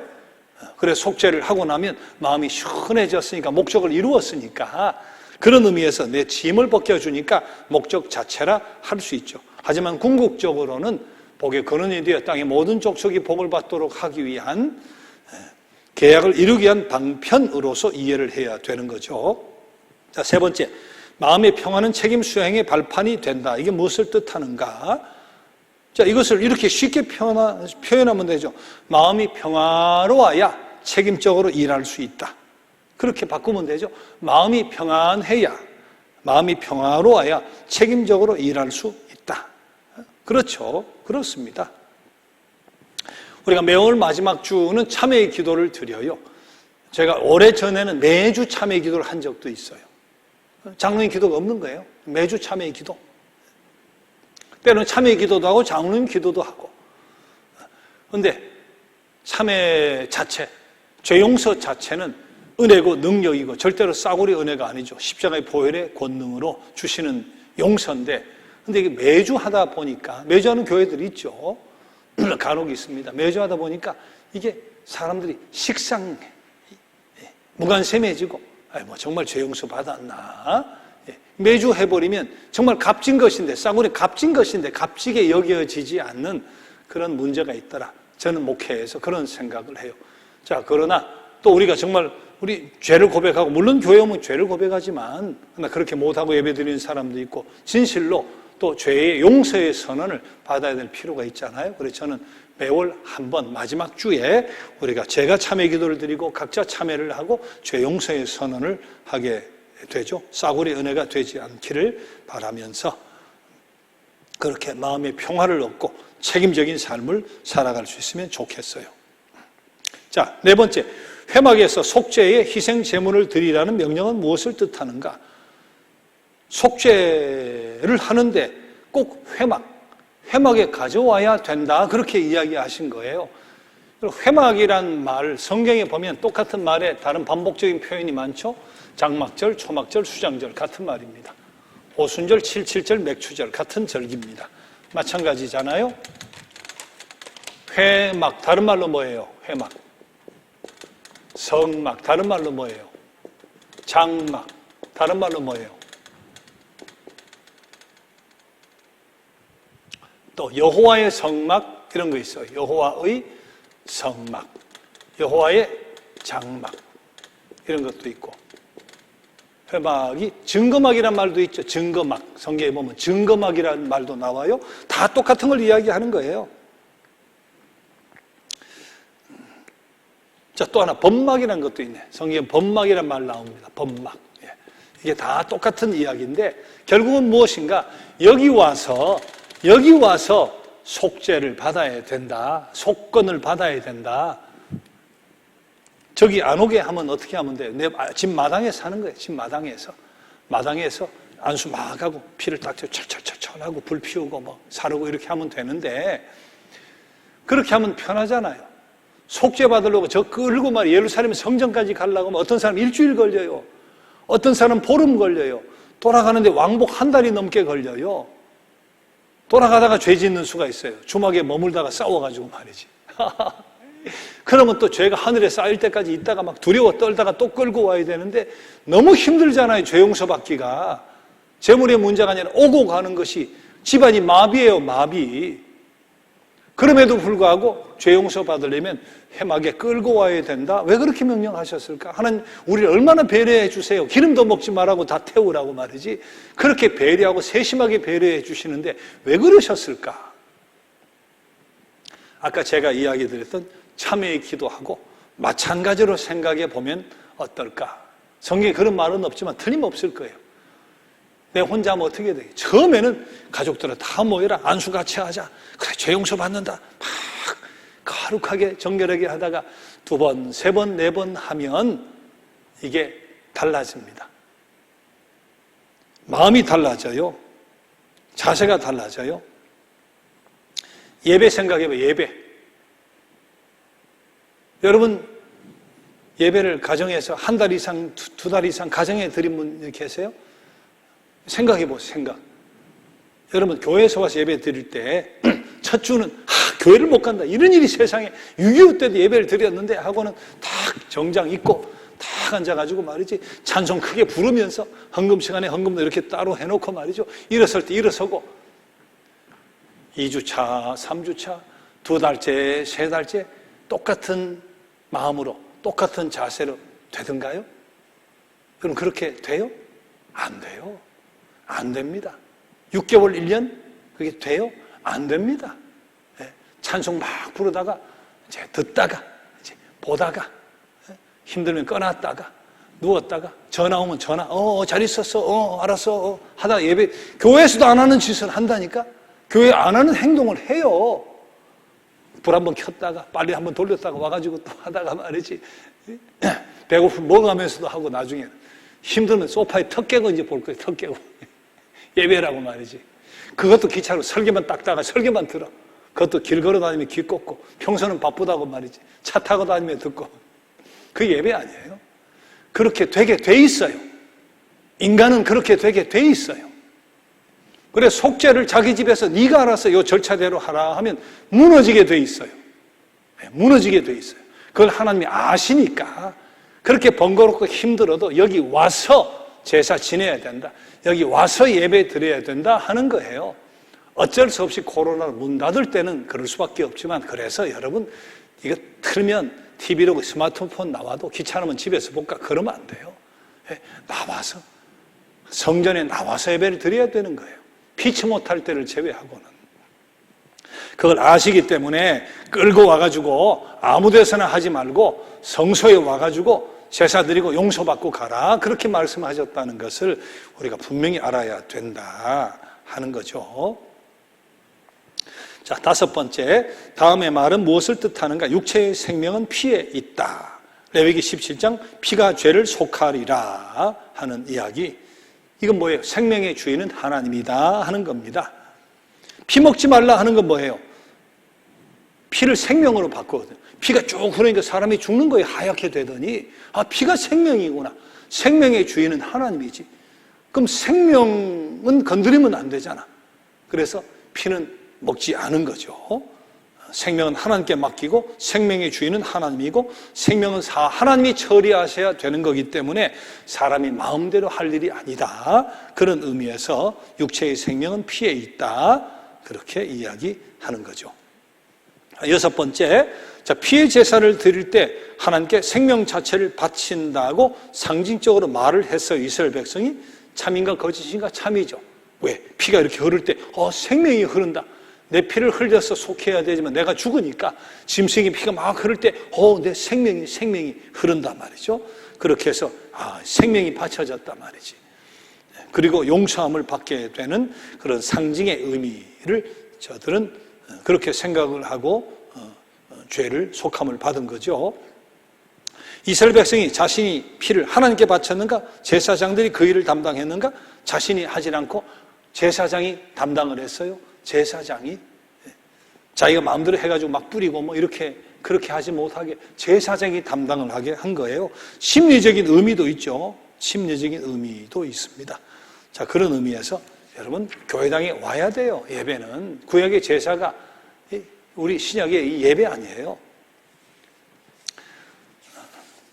자, 그 다음 봅시다. 자, 8번. 그리스도의 희생 제사는 어떤 점에서 레위의 희생 제사와 흡사하고 어떤 점에서는 다른가? 흡사한 것은 피 흘림은 흡사하죠. 같죠. 구약의 레위인들, 레위의 후손이 제사장들 아니에요. 자, 희생제, 피 흘림, 짐승이 피 흘리고 예수는 피 흘렸다? 같아요. 뭐가 달라요? 다른 것은 반복할 필요가 없잖아요. 짐승의 죄는 죄 지을 때마다 끌고 와 피를 또 흘리고 할 때마다 흘려야 되는데 주님은 단 한 번에 이루셨잖아요. 반복할 필요가 없죠. 단번에 이루셨으니까 그것이 다르죠. 그래서 얼마나 감사합니까? 여러분 생각해봐요. 구약의 제사 방법으로 예수 믿는다. 아이고 언제 짐승 사가지고 끌고 와가지고 말이지. 여러분 돈도 돈이지 세상에. 평신도는 이거, 집사는 양, 권사는 수염소, 장로는 또 소. 어떻게 감당하겠어요? 죄 지을 때마다 끌고 오라고 하면. 저도 다행이지. 제가 제사장과 목사가 일치되는 건 아니죠. 근데 제가 만일 그 역할이라고 하면 제가 할 일이 뭡니까? 맨날 목다고 피밀인데, 세상에 이게 뭡니까? 제가 평생 그 일을. 너무 감사해. 피 보지 않고 신앙생활 할 수 있으니까. 이게 주님이 단번에 흘리신 보혈의 공로로 말미암아 저도 여러분도 그럴 필요가 없잖아요. 보혈의 공로에 의지해서 우리가 참여하면 되는 거니까 너무 감사하잖아요. 자, 마지막 레위기 16장에 있는 의식은 실제로 무엇을 성취했겠는가? 이게 7월 10일 민족 대속죄일에 소 잡고 피 흘리고 속죄소에 바르고 또 지성소까지 들어가서 그룹들 속죄소에 또 피를 이렇게 뿌리죠. 휘장에도 뿌리고 이런 제도가 있잖아요. 수염소도 마찬가지 피를 흘리는데 아까 말씀드린 것 같이 스케이프고우트, 희생양, 속죄양 하나의 민족의 죄를 다 뒤집어 씌워가지고 보내요. 자, 근데 이게 불완전해요. 주님 오시기 전까지는 다 불완전한 거였어요. 자, 죄가 떠나갑니다. 수염소가 저렇게 떠나갑니다. 죄가 가는구나. 우리 민족의 죄가 용서받는구나. 아멘, 아멘 하고 있는데 아침에 그래서 빠이빠이 하고 뒷날 빠이빠이 했는데 보니까 저녁에 그놈이 돌아오는 거예요. 막 헤매다가 배고프고 하니까 어떻게 성으로 돌아오는 거예요. 죄가 떠나야 이것이 용서가 되는데 죄덩이가 돌아오는 거예요. 그럼 어떻게 해요? 막대기를 가지고 또 흩어냅니다. 또 막 광야로 가라고. 광야에 가서 이게 죽어야 되거든. 광야로 보내놨는데 뒷날 자고 나니까 또 성문 앞에 와 있어요. 그럼 죄덩어리가 죄 문제가 해결이 안 되는 거예요. 주님이 오시기 전까지 완전한 의식은 없었죠. 그리스도가 오시기 전까지 완전한 의식은 없었던 거죠. 주님이 오시면서 모든 것이 완벽해진 때가 참에 주님 오심으로 말미암아 우리 완벽한 제사를 드리게 됐다 하는 것이 지금으로서는 얼마나 감사한 일이에요. 자, 봅시다.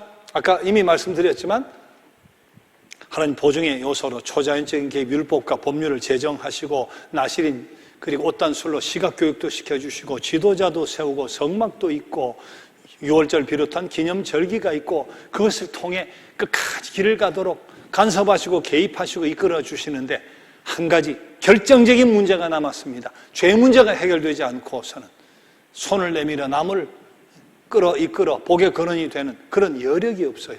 이렇게 죄 짐을 짊어지고 죄가와 죄책감이라는 큰 짐을 짊어지고 있잖아요. 그 상황 속에 땅의 모든 족속이 복을 받아야 된다고 구원의 손길을 기다리지만 자신의 죄 문제를 해결하지 않는 한 이 계약을 이루어낼 수가 없는 거죠. 약속 의무해온 계약을 이루어낼 수가 없잖아요.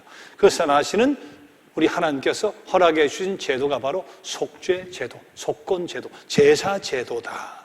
이 제도를 통해 내가 충성도, 헌신도, 또 감사도 표현할 뿐만 아니라 죄의 문제를 해결해 주신 결정적인 역사적인 사건, 그것이 바로 희생 제사의 문제다 하는 거죠. 이런 제사 제도를 통해 하나님은 죄 문제마저 해결해 주셔서 결국 계약, 약속 의무 예언, 당신의 계약을 이루도록 하셨다 하는 축복의 보증의 마지막 한 가지 요소가 되겠습니다. 자, 오늘은 성막의 구조에 대한 것을 잘 생각을 해보시고 제사 제도에 대한 우리 교훈과 의미를 생각해 보는 시간이 되었으면 좋겠습니다. 자, 다음번에는 숙제 11번, 시험 4번 가져오시면 되겠습니다. 숙제 11번, 시험 4번 가져오시고요. 요절은 구약을 공부할 때는 구약을 해야 되는데 그래도 직접적으로 우리 죄 용서에 대한 그런 고백을 했으면 좋을 것 같아서 요한 1서 1장 9절 요절 요한 1서 1장 9절 말씀으로 하겠습니다. 만일 우리가 우리 죄를 자백하면 그는 미쁘시고 의로우사 우리 죄를 사하시며 우리를 모든 불의에서 깨끗하게 하실 것이요. 우리가 죄를 자백하기만 하면 짐승 끌고 오고 할 필요 없이 진심으로 죄를 자백하면 미쁘시고 의로우셔서 우리 죄를 사해 주시고 모든 불의에서 우리를 건져주시고 용서해 주신다, 깨끗하게 해주신다 하는 요한일서 1장 9절을 암송합니다. 다음 주까지 하고 2주 방학을 하겠습니다. 10과예요. 10과까지 하고 2주 쉽니다. 23일 주일은 우리 입당 3주년 기념 잔치가 있어요. 성가대도 하고 또 우리 복음성가 가수도 오시고 주일학교 학생들도 한 2곡 하고 우리 잔치하는 기념 예배를 잘 드리는 것으로 대신하고 그 다음 30일은 이 시간에 우리 훈련을 하거든요. 그렇게 2주, 다음 주는 합니다. 시가까지. 다음 주 한 번 더 말씀드리지만 시가가 끝나면 전에도 말씀드렸지만 1과에 4가 했듯이 1과에서 10과까지를 요약해서 지난 방식으로 카톡이나 또 이메일이나 문자 메시지나 또 종이에다가 숙제를 해서 그렇게 내주시면 되겠습니다. 다음 주에 한 번 더 말씀을 드리겠습니다. 자, 오늘 127장 살피소서라는 찬양을 한번 드려보죠. 127페이지 살피소서.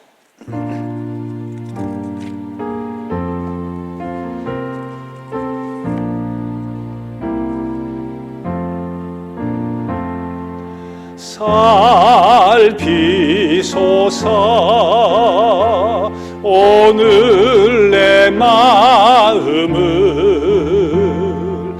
나의 생각을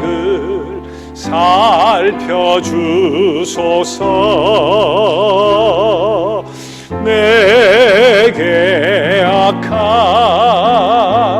길 있나 보소서 죄를 씻어 자유 주옵소서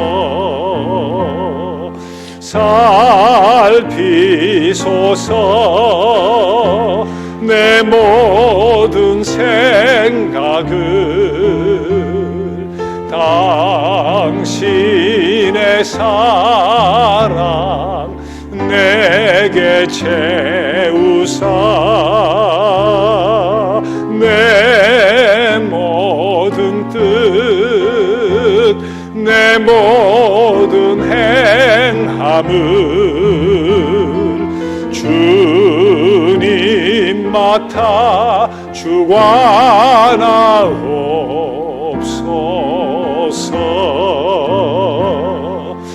나 주님을 늘 찬양합니다.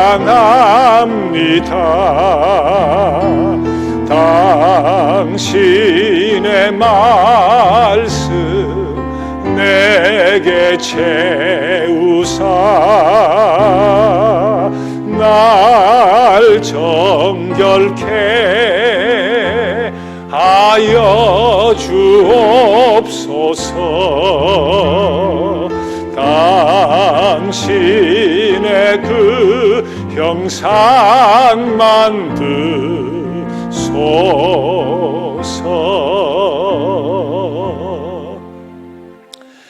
하나님, 우리 믿음의 길, 또 인생의 길을 걸어가는 동안 초자연적으로 역사해 주시고 내가 너와 함께한다 말씀해 주시고 말씀으로 지도자로 그리고 교회를 통해 예배와 절기를 통해 우리 안에 나시린을 세우셔서 우리를 늘 깨우쳐 주시고 천국 가는 그 길 성공적으로 걸어가게 하시니 감사합니다.